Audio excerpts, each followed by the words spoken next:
5 years. 5 years of actually, playing PSO2. 5 years of actually making content, doing content, you know, showing off my work to others, and basically just having fun with said game, obviously. Um, I was recording this, we're just kind of waiting for New Genesis to be live. I've downloaded everything needed, prepping myself needed, and just waiting for the last few hours until New Genesis is live.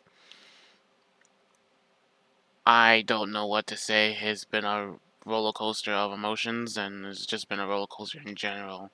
From back in 2016 when I just started playing, it was like the beginning of 2016 when I just started playing, and now in 2021, a brand new Phantasy Star game is basically about to be upon us, and I have a bunch of emotions, and I really don't know. A part of me is like, I don't know if we deserve something like this, but because this is just like a rare instance of PS2 getting a Rumble Born treatment, honestly, and I really don't know what to say. But enough with that. My name is The Pichu, and I've been playing PS2 for 5 years on the Japanese server. I could say my account can say I've been on here since 2012, but I've officially started playing on January the 15th, 2016. Yeah. So this video is just about me talking about how I stumbled upon PSO2, like my history with PSO2, how I came to care, love about it. And I guess we'll start. I stumbled upon PSO2 back in 2012, but my story goes further back since my first Phantasy Star game was Universe. But I didn't play a lot of Universe actually. I just was at my cousin's house, and I just kind of watched my cousins play Phantasy Star Universe online. What kind of stuck to me even till now is like the sound effects of the main menus and going through the shops and whatnot. Just going through the UI and the aesthetic for Phantasy Star Universe just kind of stuck to me. It was very memorable, and I always tried to figure out what game it was in even as I got older. Then I could say, but that was in like 2007. 2008.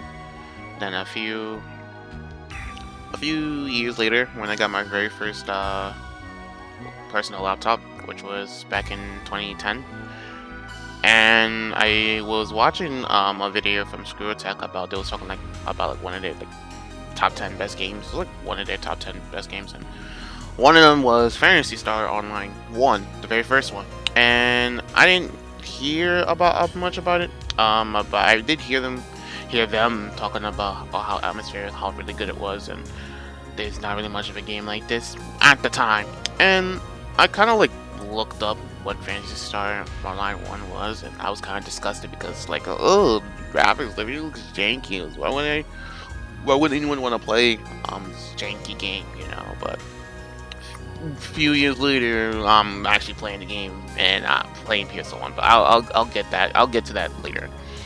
When I ended up, watching it, it looked fine for what they was describing, but that was about it. At the time, they had a private server for it, which was the Ultima server, but again, I'll get to that later. Fast forward to 2012, I was going through my YouTube videos, well, I was just going through YouTube in general, and I ended up stumbling upon two YouTubers. One of them called Kinetic GTR, which at the time he was showing off PSO2. I think in his closed beta leading into his open beta, and he was showing gameplay on it, and I'm like, oh my goodness, I really wanted to play this game because it looked really good. I didn't see a game like this at the time. When I was there in 2012, I was just playing Borderlands 2 at the time. But I didn't see a game like this at all. Even during my early MMORPG days, I didn't see a game like this, and it looked really, really good. I loved how it played, and that alone kind of made me go and like make an account, second ID account, and that took like 3 days because I never, you know, did something like this. That I never registered for a Japanese account like this before, and it was difficult. It was really hard. I could say that's like a really tough battle trying, create an account and such. Then once I actually, managed to get it up, I had a really potato laptop, like 2 gigabytes of RAM, 1.5 gigahertz. It was just an office laptop. It was a satellite model Toshiba laptop I had at the time, and it couldn't even run. It couldn't even get past the launcher because installing the game took like a good week or so, and then just it couldn't get past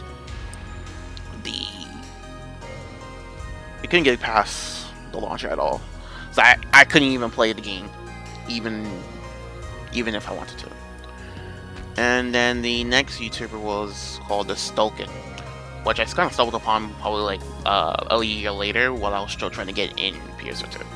And he had a review on it, and he had a couple of like funny videos about it, and that's when they told me that they had cat ears as one of the default accessories in the game, and I'm like, oh, I was kind of excited, and yeah, they did like lend me an invite to their team, but I couldn't even, I still couldn't be able to play the game, because, well, they couldn't get through the launcher.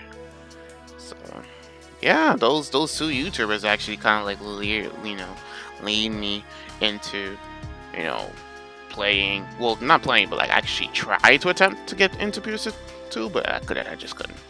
So just trying to get through those times without playing Pso2 it was a little rough. I ended up playing other games, but Pso2 was kind of what goes in the back of my mind. And sometimes I think it's like, oh, just wait until it comes out in the West, maybe. But I just kind of bit the bullet eventually. Around like 2015, that's where the C. Yeah, 2015 started to come around, and that's where the C version of Pso2 started to come around, and they had English text on it. But the problem was when I tried, registering for that version, I couldn't be able to get in because it was region locked. I didn't know how to use a VPN at the time, and yeah, it wasn't that good, and I just kind of gave up a bit. But I did remember looking up how bad the C players had it, nerfing weapons and buffing up enemies, egregious microtransactions, and how they were handling it. It was to the point where, like, when Sega found out, they just kind of pulled the plug, which I'm glad they did. And I every time I talk to like the C region Pso2, and they bring up Pso2 C and then Taiwanese version, I just kind of feel bad because that was rough. Then 2016 came around. Well, beforehand, I was going into college towards the end of 2015, and like my potato laptop at that point was already 5 years old. And a week before my first midterm, my laptop gave up on me. My laptop actually gave up on me, and it was not powering up normally. It wouldn't, like, the screen couldn't boot up. It was just dead at that point. It couldn't run like it used to, and it was just gone. And I had to wait until the end of the semester, leading into like Christmas time, for me to even prepare for another laptop, which I ended up getting. I ended up getting a gaming laptop from CyberPower PC, and I don't really trust them because eventually that said laptop kind of like just died barely a year later.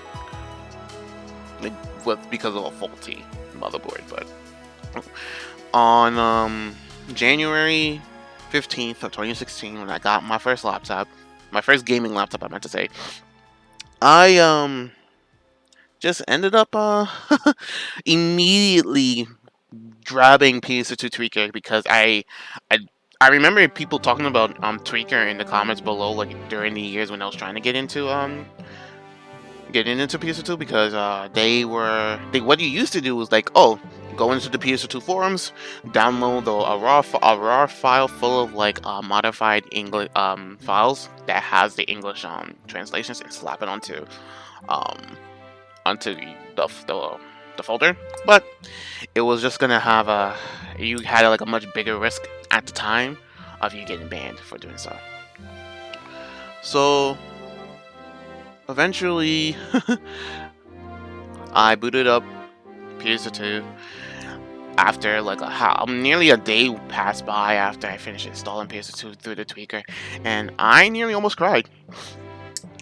I nearly cried because it took me at that point like 3 years for me to actually get into Pso2, and I kind of made a commitment to basically play every single day. What Pso2 gave me as a kid was its robust character creator, and I ended up making my my legacy OC called Ryu Pichu. And it took time for me to get used to it, but I had a lot of fun back then working with the character creator, and he's still with me to this day, and I'm very happy how he turns out. Shortly after, like a couple months down the line, I ended up making a female character, which is again another legacy OC that I have called Shindora, and she went through quite a phase, as most people can see. But she was, well, here's a little thing. She was the very first female I've ever made in an MMORPG, and I kind of got curious, honestly, because like I didn't know how people would react if I was on the receiving end. And granted, I don't get a lot of weird messages and whatnot. And I really hope that's not the case in New Genesis comes, but it's kind of normally par for the course.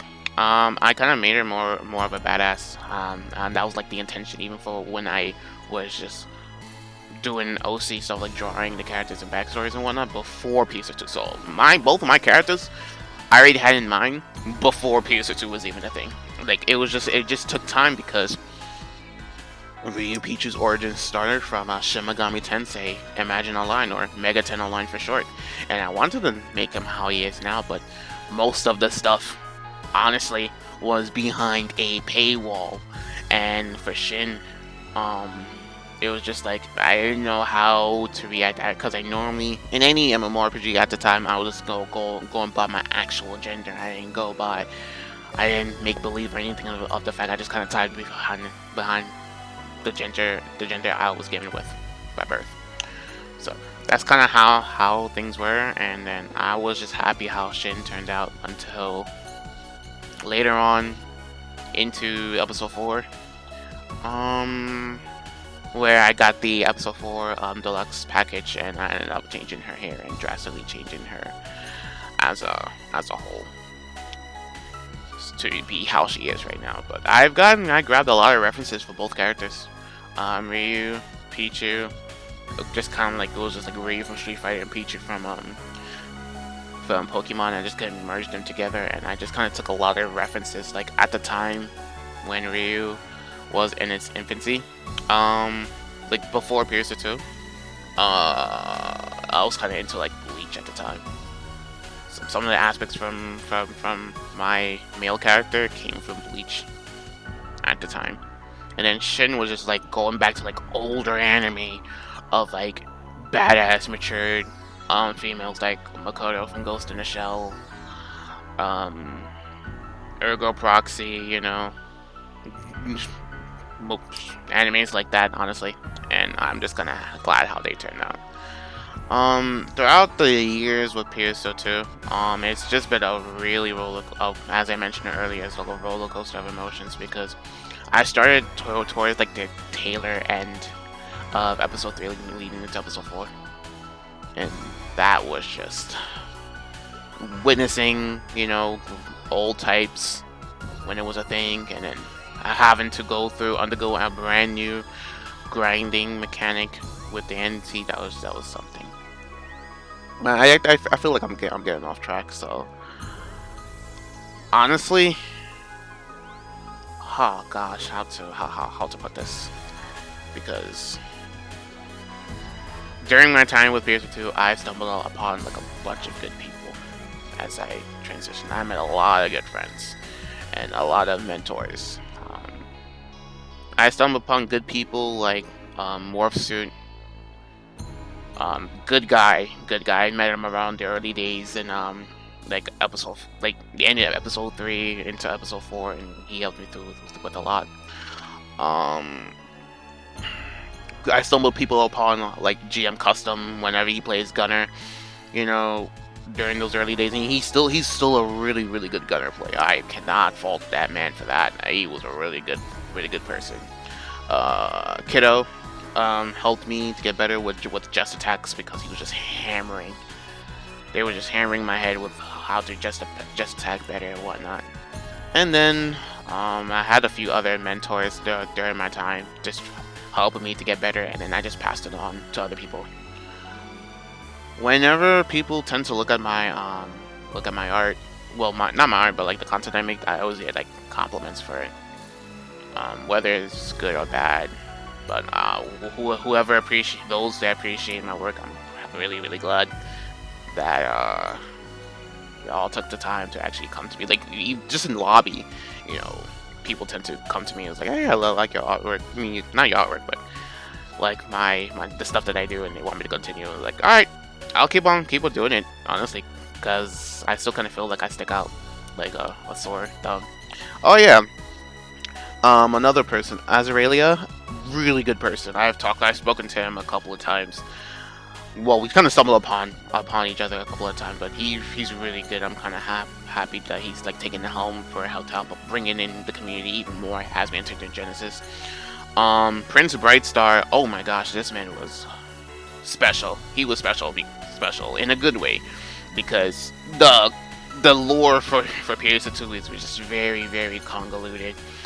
And this man with his team of other people having a better understanding on why PSO2 is the way it is, and even bringing in lore from like older games and whatnot.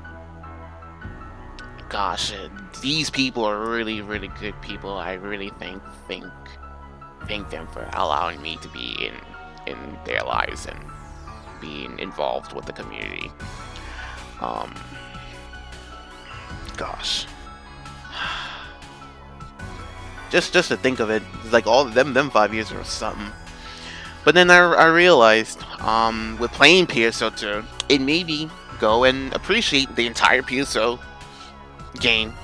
Not the PSO game, but the PSO community as a whole, as well as the games. This is kind of where I go into how PSO2 made me appreciate the older games. After playing PSO2, from time to time, I will go all the way back to PSO1, like Blueburst on the Ultima servers or the Epiphania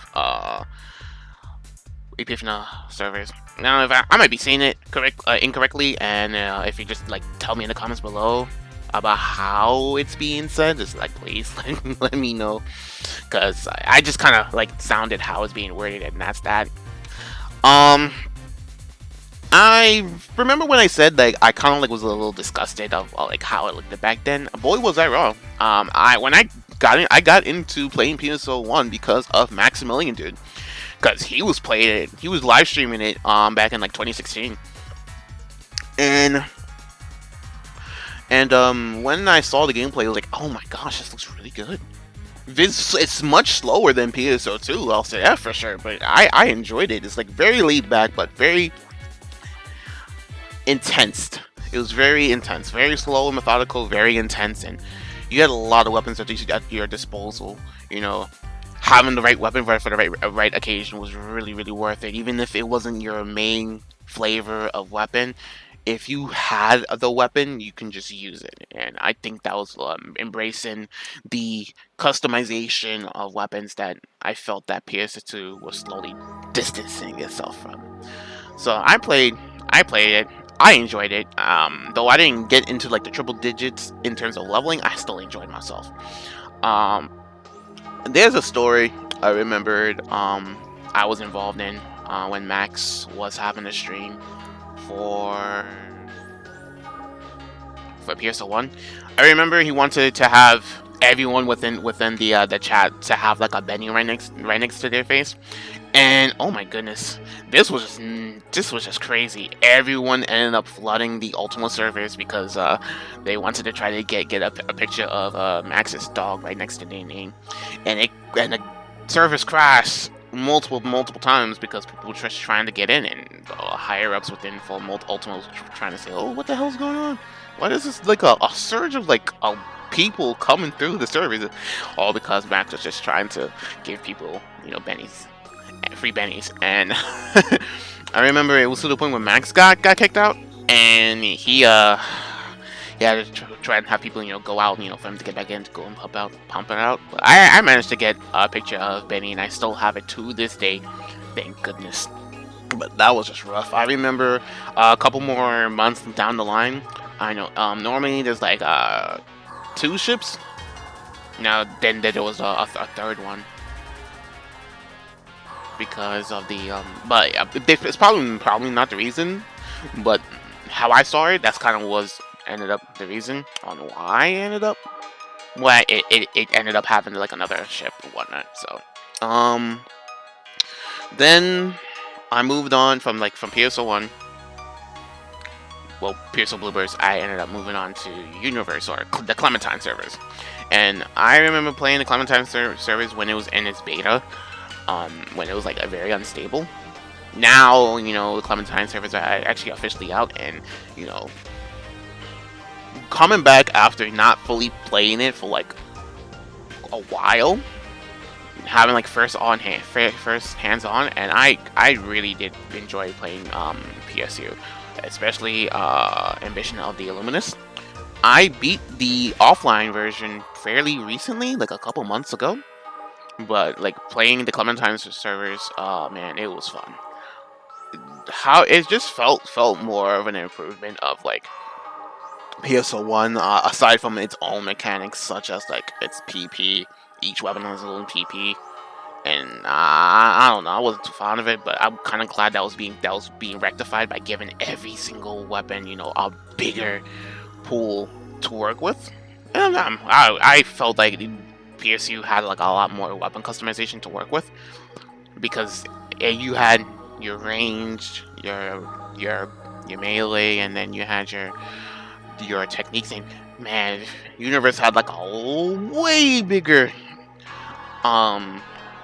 weapons to work with, and it was really good because you could be able to express yourself however, and it didn't matter how you went about it. It was just do what you need to do to get the situation done, because each weapon archetype had a good purpose. So I enjoyed PSU for what it was.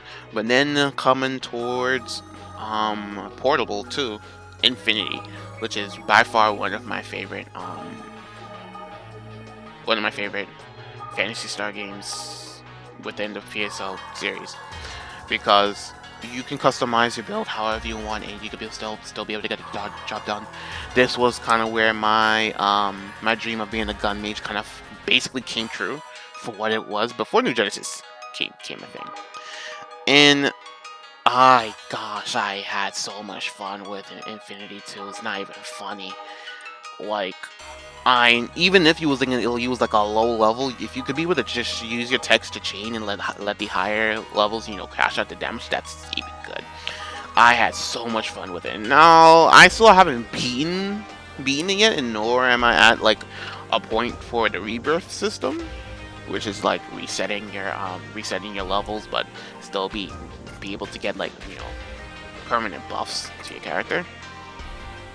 But man, Infinity was like the prime way of how a PSO game should handle itself. Have a large array of weapons, but let the player choose what build they want pertaining to the situation at hand.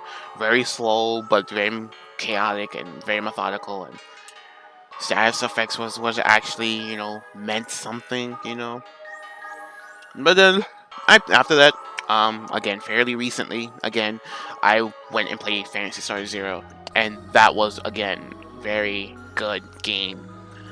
It didn't matter what class you were. Obviously, it was a little more restrictive in terms of what weapons you can have depending on your class and race, but nonetheless, I still had a fun time, even though that was a really rough.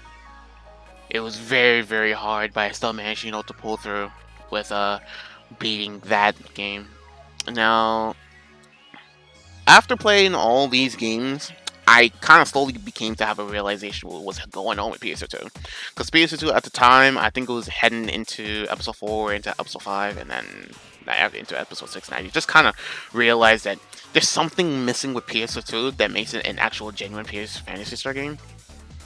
And the more I played the older games, the more I felt like this PSO2 kind of felt like you're kind of like hitting yourself against like a brick wall for you to do big damage, rather than thinking how to assert dominance upon the enemy in a strategic manner. Teamwork is also a thing, but I mean, if you can be able to hold yourself, you should be fine. If you can be able to hold your own ground while dealing bosses in PS2, you should be fine. Solo or not. But I just kind of felt like the big damage like in the 6 digits, 7 digits, it just didn't belong into a game like PSO2. And I felt like Phantasy Star 2 just didn't felt like a Phantasy Star game at all. It just kind of felt like more or less a hack and slash after I kind of dig deep into its past and what made those games great, and how it kind of had its own philosophy, and how that set philosophy paved the way for other games such as Monster Hunter. But I just kind of came to a realization, even after these years, is that it was needed for a reboot. I don't know, but even then, if they even then with PSO2 finally getting a Realm Reborn treatment, it just kind of felt like this was just kind of unexpected, just came out of nowhere. And even I'm still hyped for New Genesis, honestly, and I don't know what to say. I felt like with New Genesis, it's like going back to form. It's like everything just gone full circle now. Seeing some of the aspects from each and every single game, with PSO1 and PSU, with being able to use mates while fighting, PSU portable to Infinity, well, as well as PS1, where you kind of have like a decent array of weapons for you to use depending on the situation at hand, which is being done using the multi-weapon system in New Genesis, which alleviates some of the issues that base PS2 had, where it's like, with all the calculations and with all the main class and subclass, it just kind of boiled down to 1 or 2 particular weapons you could just kind of work with, and you just kind of deal the most damage out of that. And then with the with the main class and subclass system in PS2, it just kind of boiled down to 1 or 2 combinations because of damage split, which I'm glad is no longer the case in New Genesis. I'm happy status effects, are basically back and how it should have been, because in PS2 just like it's not really that good unless it's affecting a particular enemy within a particular status effect. So I'm happy with the changes they did going for New Genesis, and I just hope they kind of continue to come back to form with damn. So a bunch of emotions I'm going through right now, but like, I'm just happy that New Genesis is just coming back to form to how it should have been. But moving forward, I do hope that they kind of continue to have New Genesis as more of a traditional but modern, um, traditional but modern take on a primitive philosophy as Phantasy Star. Gosh, it's only like what this how I only got like a couple more hours until New Genesis comes to buy, but now I guess I could go and talk about my accomplishments. My accomplishments for PSO2 kind of range down from beating expert, like the first requirement of expert, to with nothing more than just Gunner Ranger at the time, using nothing more than a Gal TMG, which was like kind of weak. Well, it was pretty weak at the time, but that's what I kind of used to do expert. From soloing Odin, like Final Fantasy 14 Odin and Elzelon from the for the Monster Hunter collab, to soloing a couple of EQ bosses such as like Elder, Luther, you know, and then actually being able to do beating Phaleg was another accomplishment, because that one took me like 3 months after its release for me to actually beat her, because she was something else back in episode 4. She hasn't stopped her reign of terror, but even in episode 6, but that's just par for the course. My biggest accomplishment was beating Def 100 Sodom using nothing more than a Phantom Katana. Very few people, from what I've seen on YouTube, has done more or less the same. Some of them have done it quicker, some of them have done it, a little bit more careful. But nonetheless, it was very, very relieved when I actually managed to beat Ultimate Quest, well, Def 100 Sodom, because that just felt like something just alleviated from my chest. It was fun. Nonetheless, it was very salt-inducing from time to time, but I still managed to pull through.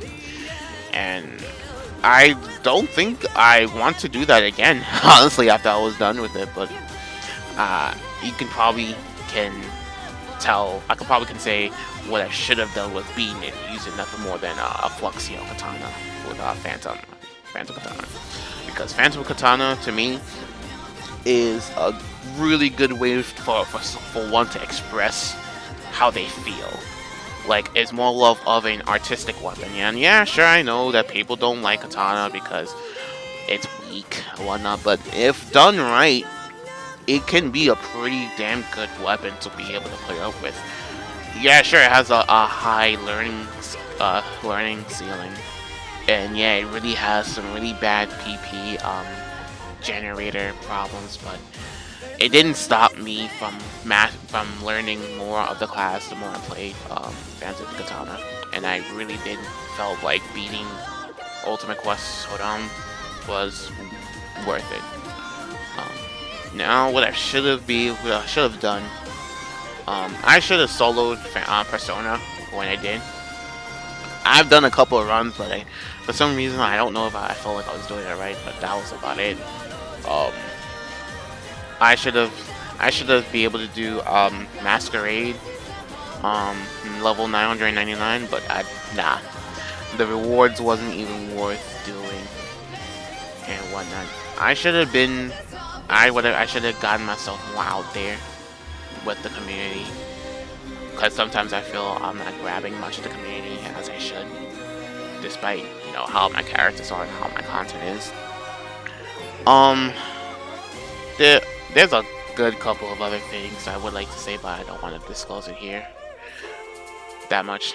But all we can really say is that I'm just satisfied with what I have done for the past 5 years with PSO2, and I'm really open arms with with what NGS has to offer, because I've played the Japanese CBT too, and I played the global version of the closed beta test as well, and I cannot wait for what's to come. I cannot wait. I'm really genuinely happy with what NGS has going for it, aside from its materials situation. But aside from that, I'm just glad that they're coming back to form with what a Phantasy Star game, well, Phantasy Star Online game should be, while being modern. So with that, I'm gonna go and basically just show you my ending stats for what I kind of left off with base Pso2.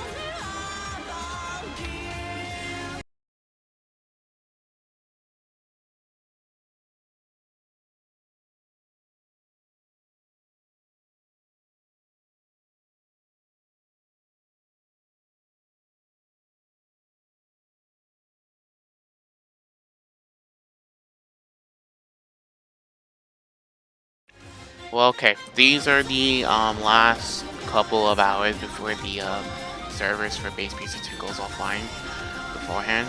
So right now, I'm just gonna show you guys how I show off my characters in terms of hours. My male character at the moment has 5,328 hours, 41 minutes, 50 seconds. And now with my female character, 6,502 hours, 43 minutes and 28 seconds. To show you my dedication. And this character is just like a storage character, nothing really special to see. Anything that my characters have, they're full. I'm just gonna pass it all over to this character as is, and that's about it. Nothing crazy. So let's just get into the game.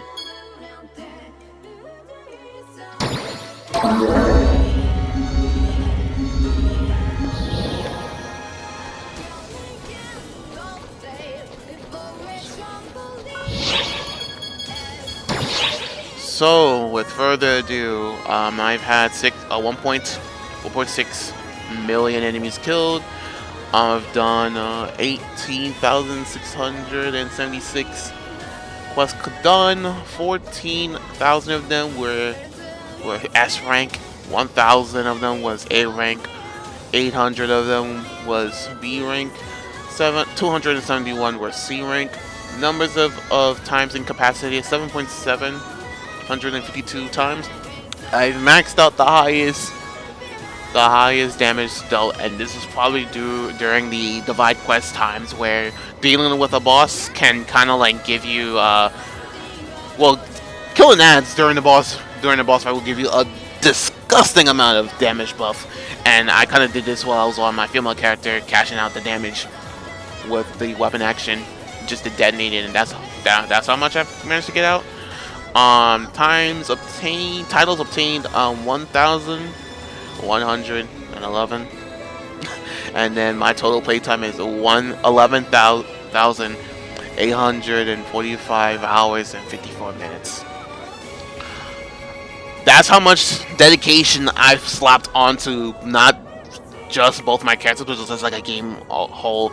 This kind of counts for like AFKing as well, because sometimes I will leave my game on, or like basically like I would keep my computer up now, and I would just like jeez, I would just basically just wait until like another EQ would come through because it was scheduled. But now that EQs are no longer a thing, I'm just genuinely happy that scheduled EQs are no longer going to be a thing in both in base Pso2 and in New Genesis. That just kind of alleviates stuff I had to put up with work. But now we're kind of closing in on the final hours of base Pso2, and I kind of thank you guys for you like listening to my story, even though I kind of like I felt like I kind of went all over the place, but I'm just kind of being sincere. I thank you guys for listening to my story, and I'm very, very glad to be in this community for 5 years, and I will continue to do so, making content, pumping out content. My Wednesday, per se, I should be able to show off what my male character first. I've been working on them for like 2 months-ish, so I kind of really do hope you guys enjoy. Thank you guys for letting me be in the community, and I'll be able to pump out more content. Thank you, and sayonara.